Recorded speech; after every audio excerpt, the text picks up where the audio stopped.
Veíamos cómo Pablo menciona, ¿verdad? Desde este mismo capítulo 6, el versículo 3, dice: no damos a nadie ninguna ocasión de tropiezo, para que nuestro ministerio no sea vituperado. Antes bien, nos recomendamos en todo como ministros de Dios, en mucha paciencia, ¿verdad? Y la semana pasada veíamos que esta mucha paciencia nos abre, ¿verdad?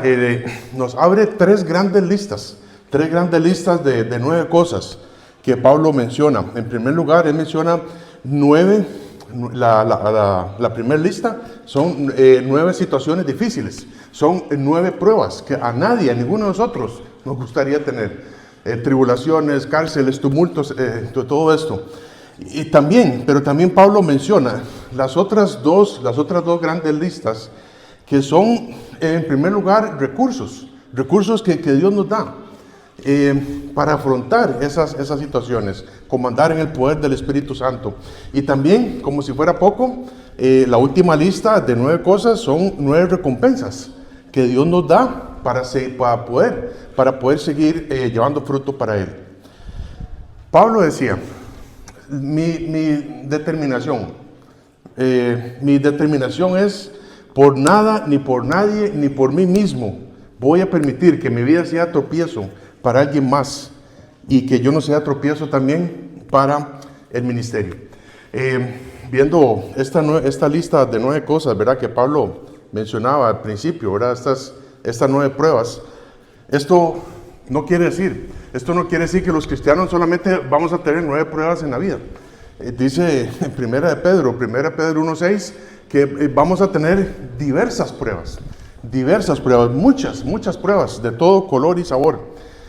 Pero no importan esas pruebas. Lo importante es enfocarse en la gracia de Dios. Y dice también 1 Pedro 4:10 que Dios nos da la gracia. Y no solamente la gracia, es la multiforme gracia de Dios.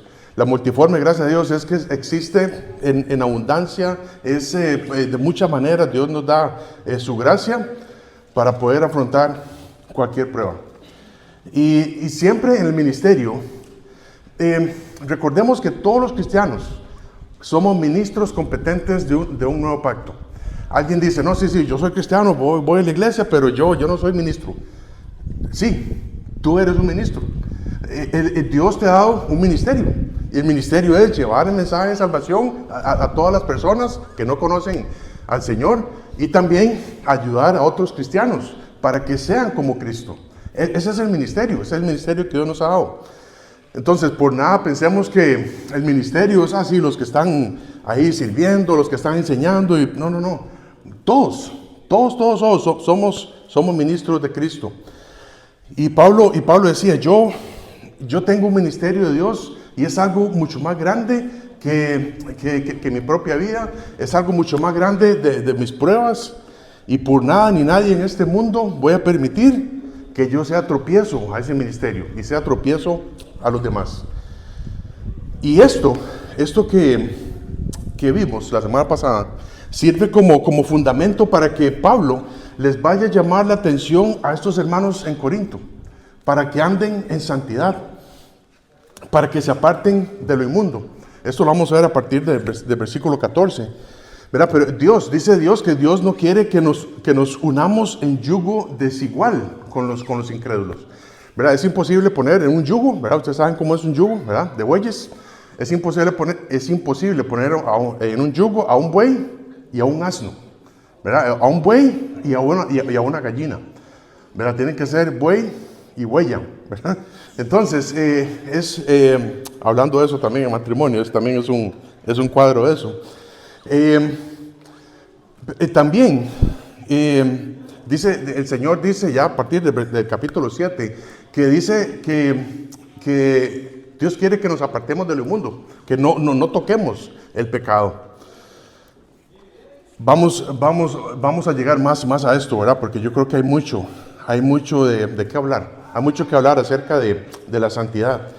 Pero antes también de que Pablo le llame la atención, antes de que Pablo le llame la atención para que estos hermanos anden en santidad, él les va a decir la necesidad que ellos tienen de ensanchar su corazón, de ensanchar su corazón, a tener un corazón lleno de amor hacia los demás hermanos. Yo debo amar a mis hermanos sin esperar nada a cambio, sin esperar que los otros sientan lo mismo por mí. Dice, como decía Pablo en 2 Corintios 12:15, dice, yo con el mayor placer gastaré lo mío, y aún yo mismo me gastaré del todo por amor a vuestras almas, aunque amándoos más, sea amado menos. Aunque amándoos más, sea amado menos. Y esto es lo que pasa con nosotros muchas veces, que a veces entregamos algo, ¿verdad? Y esperamos tener algo de vuelta, ¿verdad? Y eso es lo que pasa muchas veces en el ministerio, ¿verdad? Cuando usted entrega algo, un servicio, usted se prepara para hacer algo y de repente ve, pero como Pablo, tenemos que aprender a tener un corazón ensanchado, un corazón lleno de amor. Y esto es precisamente lo que vamos a ver hoy, a tener un corazón ensanchado para el ministerio y no un corazón estrecho. Cuando un cristiano tiene un corazón estrecho, llega a tener celos de otros cristianos por el servicio que los otros estén dando. Y hermanos, esto era un problema en la iglesia de ahí, de los corintios. Ellos se habían dejado engañar por otros y hasta llegaron a tener dudas del amor que Pablo tenía hacia con ellos. Cuando en una iglesia algunos tienen duda del liderazgo, sin razón, ¿verdad? Yo sé que a veces hay razón, ¿verdad? Pero cuando algunos tienen duda del liderazgo sin razón, es porque tienen un corazón estrecho y no tienen ojos para valorar el esfuerzo que alguien más o algunos más están haciendo por ellos. Y por lo tanto andan criticando el trabajo de otros, si no abiertamente, internamente, en el corazón. Y esto se llega a saber. Esto lamentablemente se llega a saber. Versículo 11. Versículo 11 dice, bueno, aquí lo tengo. Versículo 11 dice, nuestra boca se ha abierto a vosotros, oh Corintios. Nuestro corazón se ha ensanchado. Hermanos, vamos a orar para pedirle al Señor que nos hable esta mañana. No necesitamos las palabras del pastor, necesitamos las palabras de Dios. Necesitamos que el Espíritu Santo nos diga qué es lo que nosotros debemos de hacer. Y yo sé que hay un mensaje para todos nosotros acá. Entonces vamos a orar para que Dios nos dirija en todo. Padre Santo, gracias, Señor, por tu palabra. Señor, gracias porque es eterna, Señor. Gracias por tu palabra. Y yo te pido esta mañana, Señor, que podamos salir de aquí edificados. Padre, hay un mensaje tuyo, Señor, de parte tuya para todos nosotros. Así que te pedimos que tu Espíritu Santo toque, Señor, nuestros corazones, para que hoy podamos salir de aquí con un corazón ensanchado, o por lo menos con la disposición de llegar a tener un corazón ensanchado para ti, Señor, para tu palabra, para el ministerio, para las otras personas. Padre, porque necesitamos ese amor. Pero así como Pablo, Señor, estaba diciéndole a estos hermanos en Corinto que ellos necesitaban tener ese corazón, ayúdanos también esta mañana para que hoy podamos ver esa necesidad y que sea una prioridad en nuestras vidas. Gracias, Señor, porque solamente tú, Señor, y Pablo pudieron tener un corazón ensanchado para con nosotros. Y dice la Biblia que cuando tú estabas en la cruz, pudiste decir, Padre, perdónanos porque no saben lo que hacen. Solamente tú pudiste hacer eso, Señor. Así que te pido que nos ayudes esta mañana para que nos hables a nuestro corazón. Te necesitamos, Señor. Necesitamos salir de aquí con ese corazón ensanchado, Padre. Y también te pido, si hay alguna persona que en este día, si muriera, no sabe dónde iría su alma, que tú también puedas tocarla para que hoy también pueda tener ese corazón ensanchado que solamente tú nos puedes dar. En tu nombre oramos, en Cristo Jesús. Amén. Muy bien, gracias. Dice en primer lugar, versículo 11, nuestra boca se ha abierto a vosotros, oh Corintios, nuestro corazón se ha ensanchado. Los corintios habían escucharon el evangelio de la boca de Pablo. Él llegó a Corinto en su segundo viaje misionero, luego de venir de Atenas, ¿verdad? No Atenas allá a la Juela, sino Atenas allá del Medio Oriente. Dice Hechos 18:1, después de estas cosas, Pablo salió de Atenas y fue a Corinto. Nadie había predicado el evangelio en esa zona, y Pablo llegó y empezó a predicar. Ahora, este es el llamado, ¿verdad? Este es el llamado que recibimos de parte de Dios para todos los cristianos. Que abramos nuestra boca, ¿verdad? Para anunciar el mensaje de salvación de nuestro Señor. Es simplemente llegar a cumplir con la gran comisión. Mateo 28, 19 al 20. ¿Verdad? Pero como Pablo menciona, lo mencionó en Hechos 26, 18 también, cuando él estuvo enfrente del rey Agripa, él decía, bueno, en el contexto, él estaba contando su testimonio, ¿verdad? ¿Qué fue lo que pasó cuando iba camino a Damasco? Y él dice, el Señor me llamó, ¿verdad? Dice el versículo 18, Hechos 26, 18, para que abra sus ojos, para que se conviertan de las tinieblas a la luz, de la potestad de Satanás a Dios, para que reciban por la fe, que es en mí, el perdón de pecados y herencia entre los santificados. Yo recibí, dice Pablo, esta revelación del Señor, y es anunciar el mensaje de salvación, predicar el evangelio. ¿Qué es entonces lo que hay que predicar? En primer lugar, que todos hemos pecado. Dice Romanos 3:23, por cuanto todos pecaron y están destituidos, están separados de la gloria de Dios. El pecado es cualquier infracción de la ley de Dios que Dios ha puesto en nuestros corazones.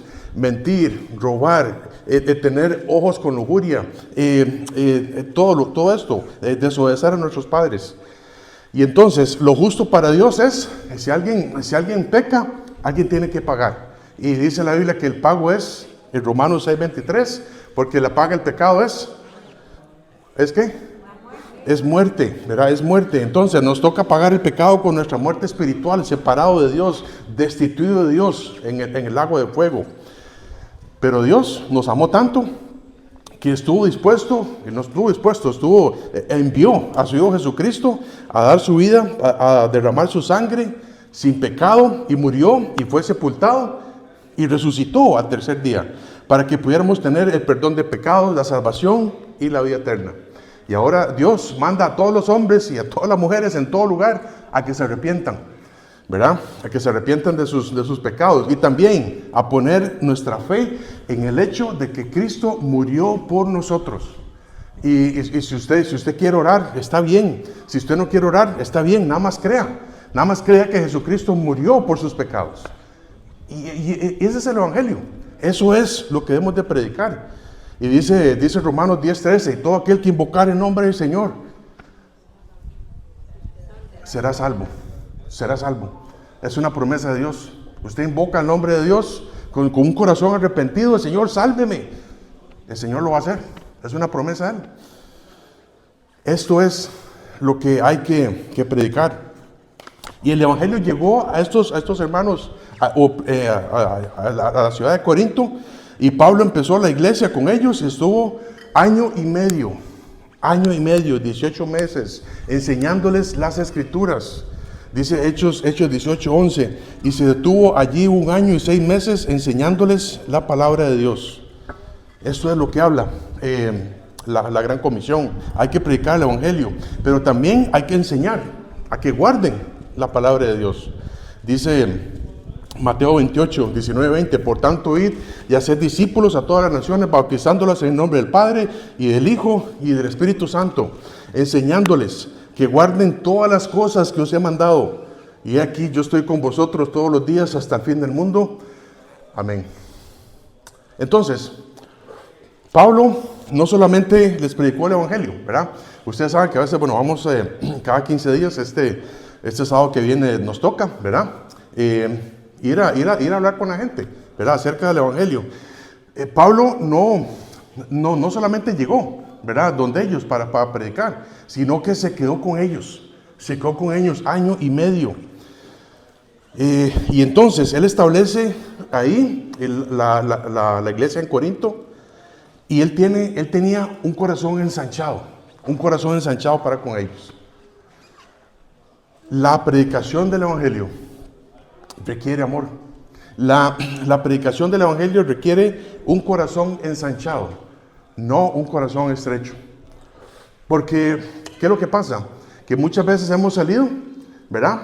Pero ahí para evangelizar y hablar con la gente acerca del Evangelio, pero llegamos allá, estamos una hora y media y nos vamos, y punto. Y uno piensa, ya cumplí, y toda la semana ni me acuerdo de esos que yo hablé. Y entonces estamos haciendo ahí como una tarea, y no estamos teniendo un corazón ensanchado para con ellos, de llevarlos realmente a la oración, de pensar en ellos, de ojalá llamarlos, y si nos dan el teléfono, ¿verdad?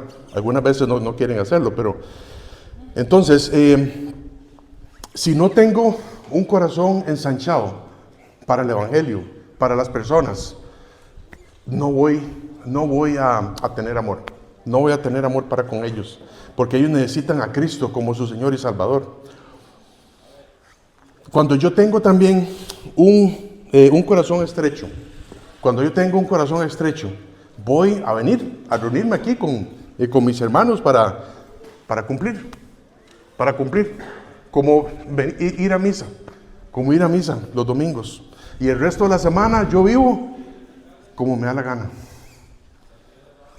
¿Por qué? Porque yo no tengo un corazón conectado con el Señor, no tengo un corazón conectado con su palabra, y mucho menos con los demás hermanos. Cuando yo tengo un corazón estrecho, voy a estar criticando y juzgando de acuerdo a las apariencias todo lo que los demás hacen. Pablo tenía un corazón lleno de amor. Pablo tenía un corazón ensanchado para con estos hermanos. Dice así, versículo 12: no estáis estrechos en nosotros, ¿verdad? No estáis estrechos en nosotros. Para nosotros, nuestro corazón para con ustedes es amplio, es ensanchado. Pero sí sois estrechos en vuestro propio corazón. Los hermanos en Corinto tenían un corazón estrecho para Pablo. Y este es uno de los peligros que corremos hoy en día como cristianos, de tener un corazón estrecho. Por culpa de los falsos maestros allá en Corinto, y por culpa de la carnalidad de algunos de ellos, estaban cerrando su corazón y estaban acusando a Pablo por muchas cosas. Lo estaban acusando por ser deshonesto, que solo buscaba su propia ganancia económica. Ellos nunca le dieron, o la Biblia nunca registra ninguna ofrenda que los hermanos en Corinto le dieron a Pablo. Personalmente, Pablo dice, yo no recibí nada de ustedes para no ser gravoso, ¿verdad? Lo que Pablo sí menciona es que él estuvo recolectando una ofrenda. Él estuvo recolectando una ofrenda en varias iglesias, ¿verdad? Para llevar a unos hermanos en Jerusalén que estaban pasando por un hambre tremenda, ¿verdad?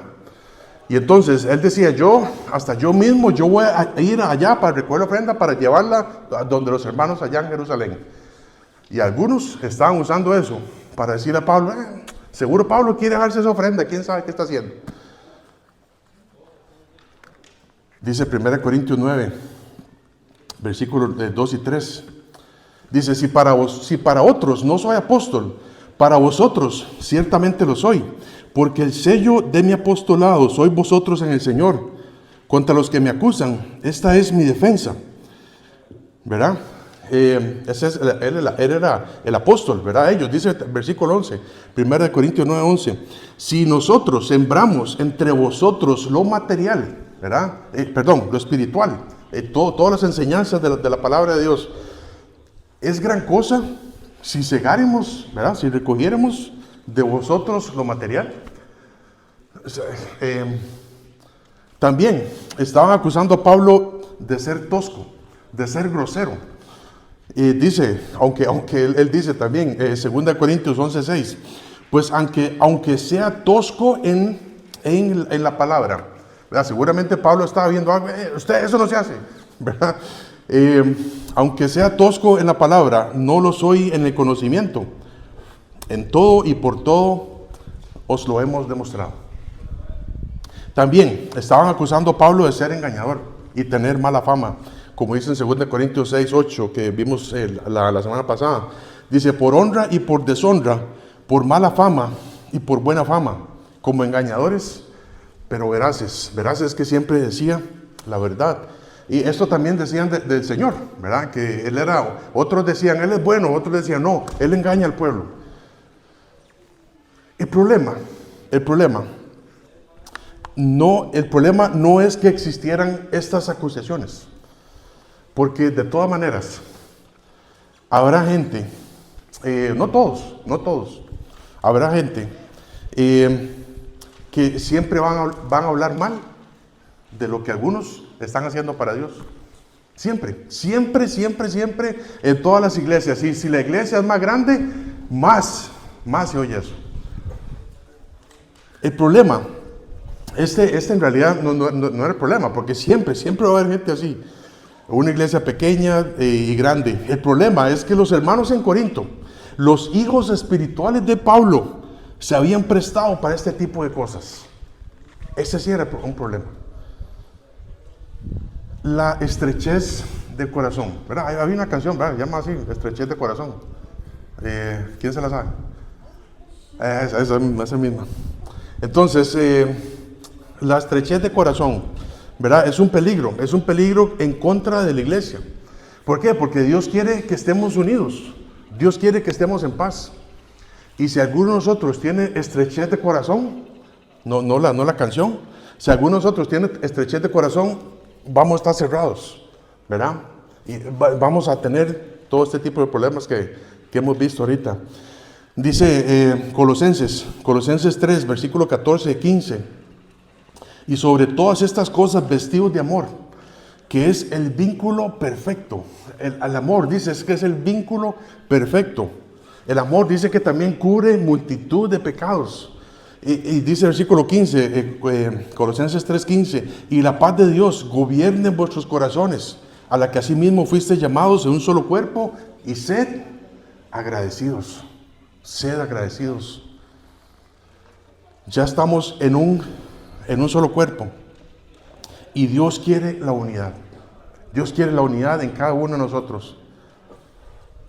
Y el que siembra divisiones, o discordias, o pleitos, o chismes, o rumores en una iglesia, es abominación para el Señor.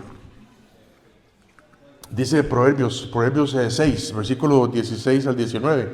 Dice, 6 cosas aborrece Jehová, y aún 7 abomina su alma: los ojos altivos, la lengua mentirosa, las manos derramadoras de sangre inocente, el corazón que maquina pensamientos inicuos, los pies presurosos para correr al mal, el testigo falso que habla mentiras, y el que siembra discordia entre hermanos.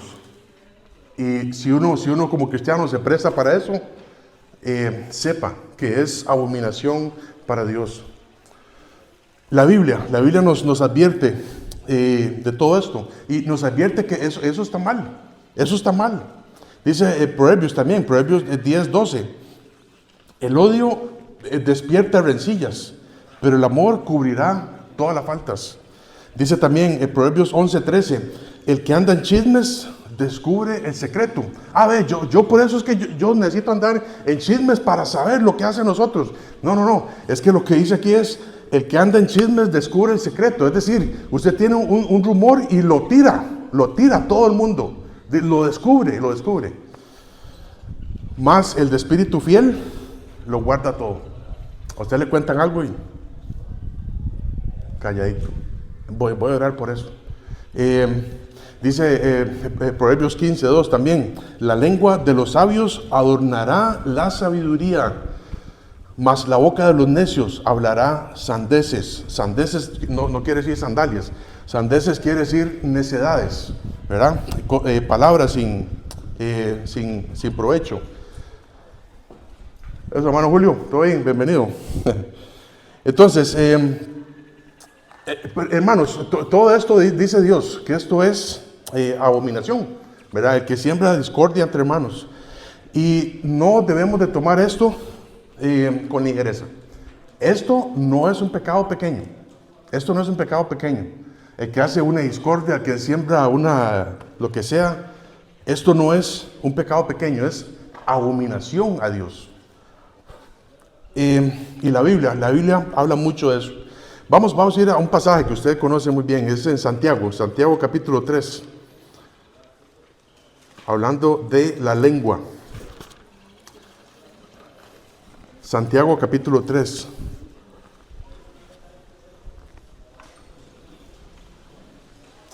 Hablando de la lengua, voy a refrescar un poco. Gracias. Para que no se encienda el fuego este. La lengua es un fuego, dice aquí, dice. Santiago capítulo 3, versículo 2 dice, porque todos ofendemos muchas veces.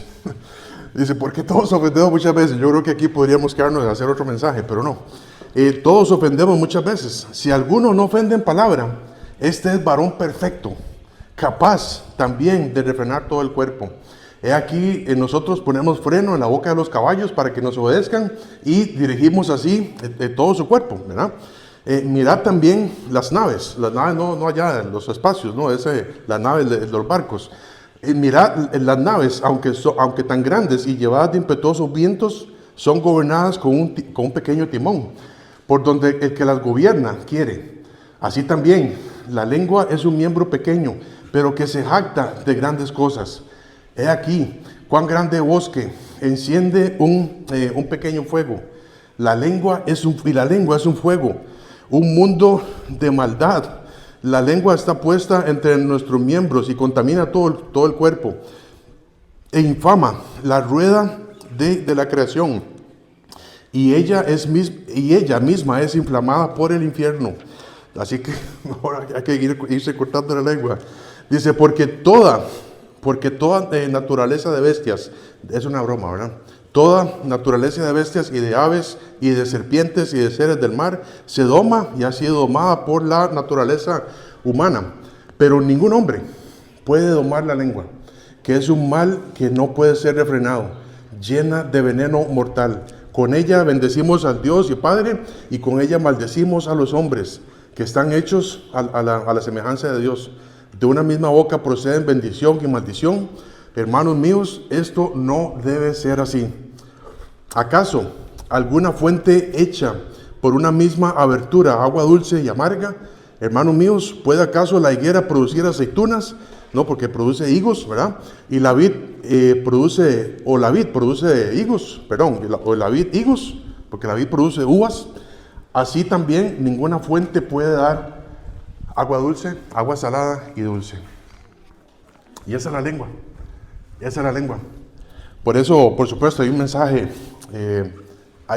otro mensaje aquí de la lengua. Pero por eso es que debemos de meter la palabra de Dios aquí y en todo nuestro ser. Dice la Biblia en Colosenses que la palabra de Dios muere en ¿qué? En abundancia. La palabra de Dios muere en abundancia en nosotros. Porque solo así la Biblia va a poder refrenar nuestra lengua. Cristo también dijo que no solo las blasfemias son malas, ¿verdad? Las blasfemias es cuando usted se maja, usted dice el nombre de Dios como si fuera una palabrota. Y ustedes saben cuál es, ¿verdad? Entonces, pero también dice la Biblia, Mateo 12:36. Mas yo digo que de toda palabra ociosa que hablen los hombres, de ella darán cuenta en el día del juicio. La palabra ociosa quiere decir una palabra inútil, una palabra sin provecho. No solamente esa palabrota que usted está pensando. Esto es una blasfemia para Dios. Por ejemplo, Una palabra ociosa. Los chismes. Los chismes son palabras ociosas. Y puede ser que sea medio verdad, pero tranquilo, eso le toca a Dios.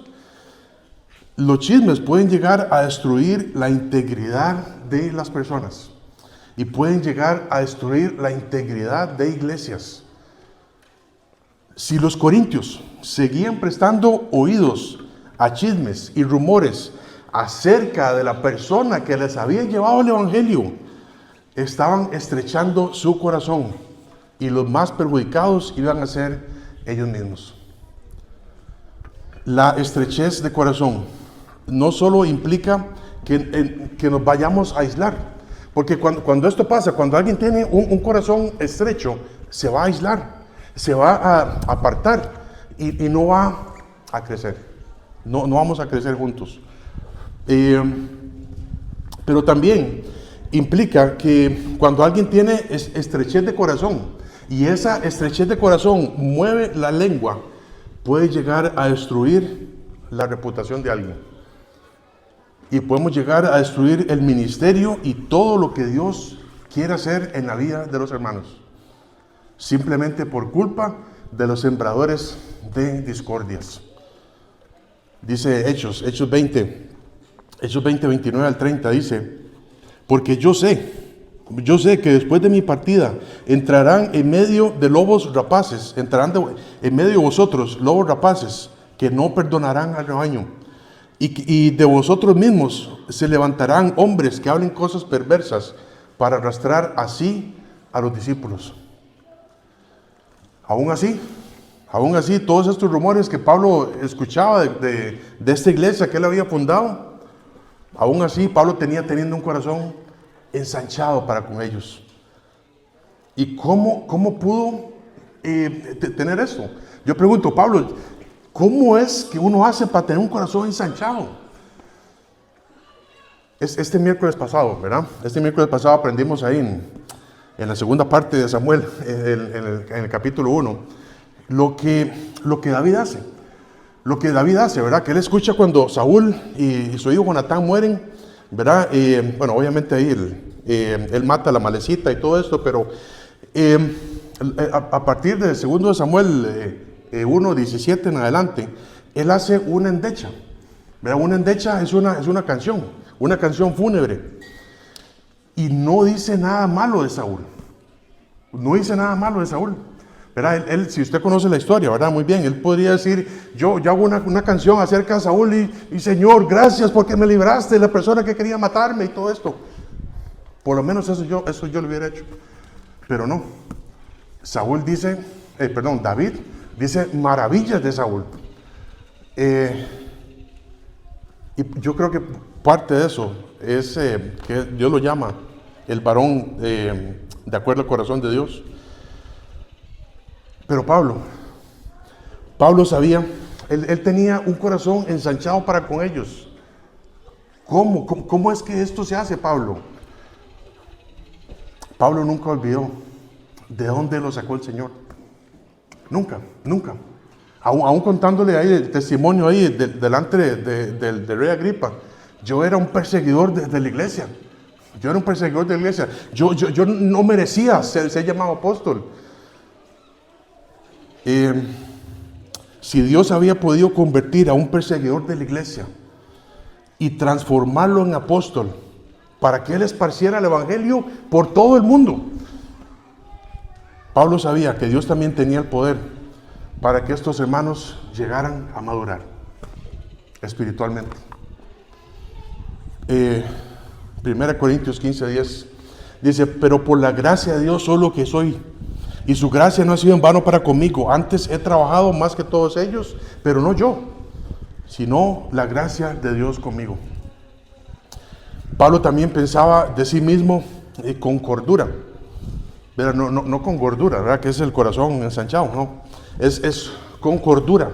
Él no se jactaba por lo que Dios estaba haciendo a través de él.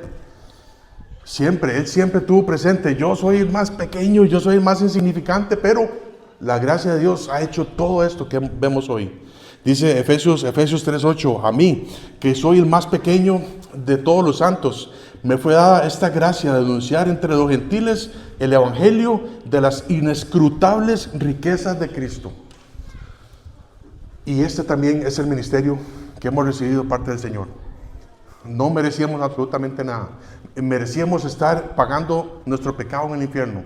Pero por la gracia de Dios, estamos aquí en este lugar. Y por la gracia de Dios, podemos salir allá para anunciar al mundo lo que Cristo ha hecho por todos nosotros.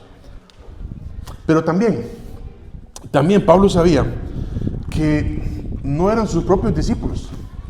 Pablo dice, está bien, yo los considero, ahorita vamos a hablar un poco de esto también, dice, yo los considero como mis hijos espirituales, pero también él sabía que no eran sus propios discípulos, eran discípulos de Cristo al final, y es a él a quien ellos tenían que dar cuenta, ni siquiera Pablo. Pero Pablo tenía la fe que el Señor podía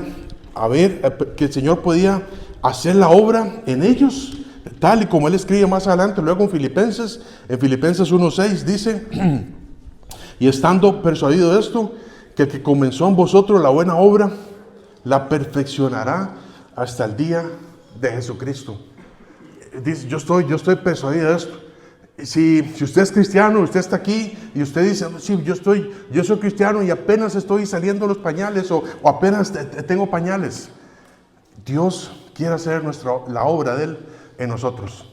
Y Dios quiere que lleguemos hasta la estatura de un varón perfecto que se llama el Señor Jesucristo. Que todos lleguemos hasta parecernos a Él. Pablo no estaba enseñando también en sus propias ideas. Él estaba enseñando la palabra de Dios. Él sabía que les había predicado con la verdad, que les había instruido correctamente. Y sabemos que la palabra de Dios no vuelve vacía. La palabra de Dios no vuelve vacía. Lleva fruto. Él sabía que todo el tiempo que estuvo con ellos, invirtiendo en sus vidas, tarde o temprano, iban a llevar fruto. ¿Por qué? Porque el Espíritu Santo los iba a convencer y ellos iban a crecer, ellos iban a corregirse de lo que sea. Dice Efesios 4, ¿verdad? Efesios 4, versículo 15 al 16. Sino que, siguiendo la verdad en amor, crezcamos en todo aquel que es la cabeza, esto es Cristo, de quien todo el cuerpo, bien concertado y unido entre sí, por todas las coyunturas que se ayudan mutuamente, según la actividad propia de cada miembro, recibe su crecimiento para ir edificándose en amor. Y esto lo hemos enseñado muchas veces acá, ¿verdad? Que cuando en un cuerpo, ¿verdad? En un cuerpo cuando el cuerpo va perdiendo cartílago y todo esto, ¿verdad? Es como que si ya no tuviera coyunturas, ¿verdad? Las coyunturas es lo que permite todos estos movimientos de los dedos, de las manos, de todo. Y nosotros como hijos de Dios, Él nos ha puesto en su cuerpo y cada uno de nosotros somos coyunturas. Entonces dígale a la persona que está a la par, hola coyuntura, ¿cómo está? Hola coyuntura o coyuntura. Muy bien. Entonces nosotros tenemos el deber de ir edificándonos en amor, de que la coyuntura ayuda a la otra coyuntura. Pero a veces no parece así. Dice el versículo 13, 2 Corintios 6:13 dice, pues para corresponder del mismo modo, como a hijos hablo, ¿verdad? Y eso está entre paréntesis, y es muy importante. Dice, como a hijos hablo, ensanchaos también vosotros. Para corresponder del mismo modo. ¿Cuál es el mismo modo? De que ellos también tuvieran un corazón ensanchado para el ministerio, para con Pablo. Para corresponder del mismo modo, los hermanos en Corinto debían tener el mismo sentir de Pablo.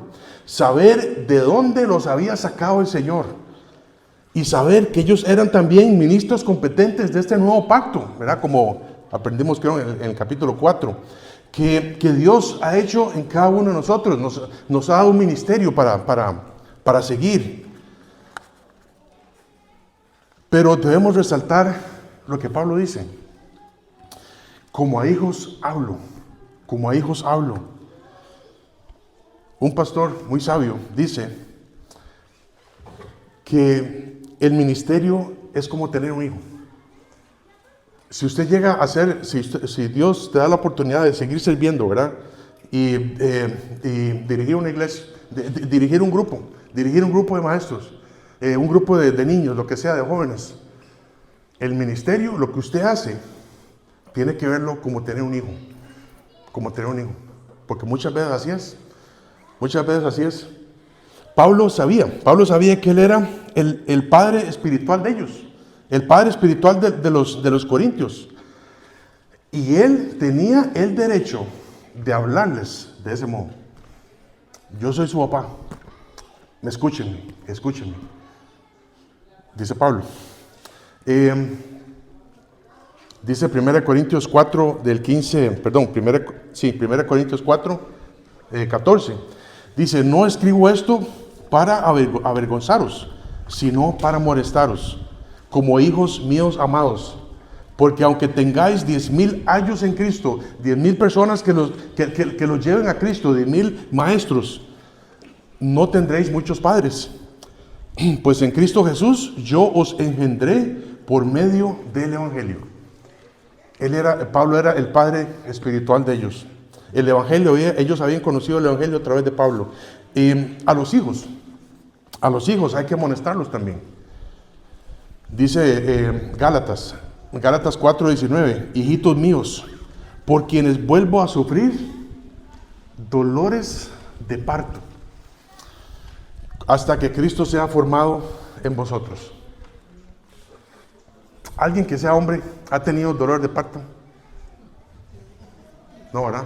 Cuando estamos estreñidos tal vez, ¿verdad? Pero no, ni siquiera eso se compara con eso.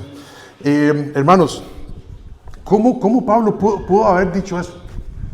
Dice, yo he sufrido como dolores de parto por ustedes, de los Gálatas. Y por supuesto también de los Corintios. Yo he estado en los 3 partos, ¿verdad? De mis hijos. Y yo sé lo que son dolores de parto, ¿verdad? Pobrecita mi esposa ahí. Son dolores reales. Son dolores reales que usted no los puede evitar. Y Pablo dice, sufría dolores de parto por estos hermanos. ¿Has tenido dolores de parto por otro hermano? Si usted dice, no, espérese. Ahí es cuando usted tiene un ministerio, cuando usted tiene dolores de parto por alguien. Y Pablo lo sufría. Él dice en 2 de Timoteo 2:10, por tanto, todo lo soporto por amor a los escogidos, de los escogidos. Por supuesto, de los israelitas, ¿verdad? Está hablando acá. Pero para que ellos también obtengan la salvación que es en Cristo Jesús, con gloria eterna. El ministerio es cómo crear hijos. Crear hijos es bonito, ¿verdad? Es bonito, por supuesto, cuando van creciendo y yo me los ponía así en el estómago, ¿verdad? Cuando ellos se quedan dormidos y así, ¿verdad? Ahora ya no puedo hacer eso. Pero criar hijos es bonito, ¿verdad? Cuando ellos van creciendo y van aprendiendo a decir esas primeras palabras y todo esto. Pero criar hijos no es fácil. Criar hijos no es fácil tampoco. Y muy a menudo los hijos se van pareciendo al carácter de sus padres. Y unos dicen, híjole, pobrecito ese chiquito. Así es el papá, así es la mamá, ¿verdad? Pero por último, ¿verdad? Pablo dice, ustedes son mis hijos, ¿verdad? Yo les hablo como mis hijos. Pero dice, ensanchaos también vosotros. Ensanchaos también vosotros. Hay un pasaje que no puse ahí en las notas. Es el Salmo 119, versículo 32. Salmo 119, versículo 32.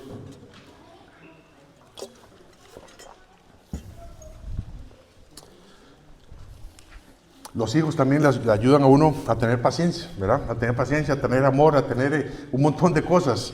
que luego dice, mira, yo creo que por eso Dios me estaba enseñando esas cosas. ¿Verdad que sí?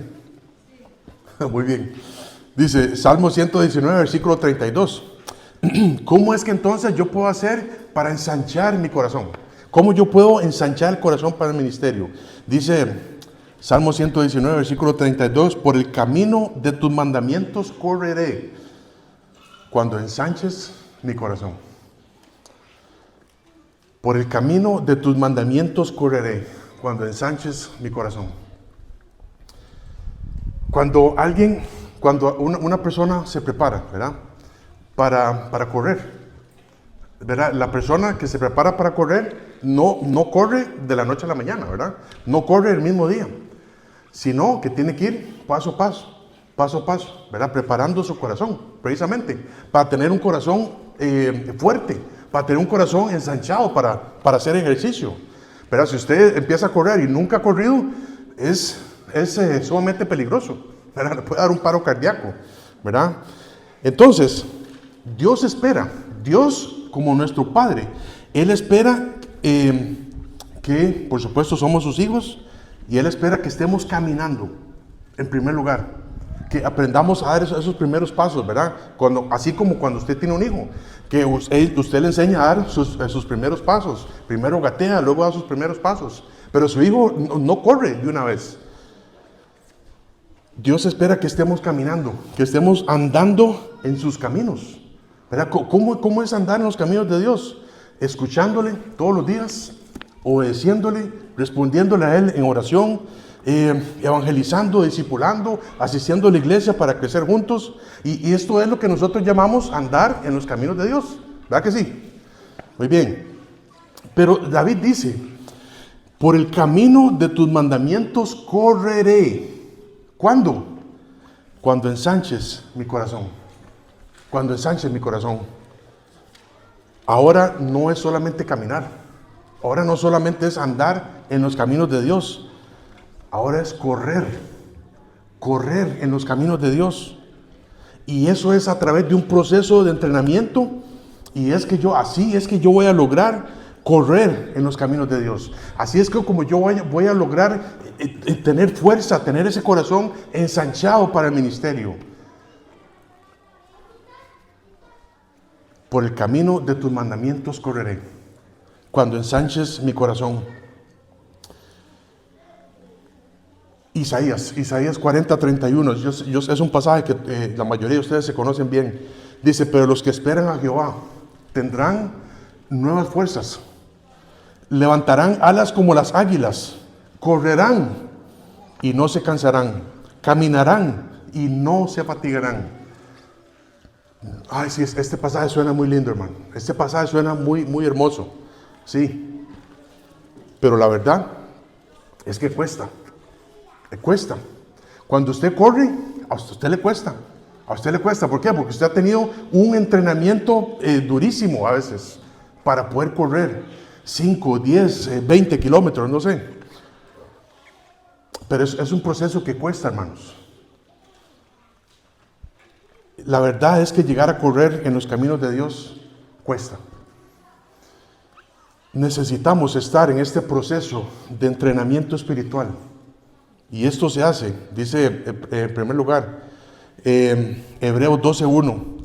Por tanto, nosotros también, teniendo en derredor tan grande nube de testigos, despojémonos de todo peso y del pecado que nos asedia.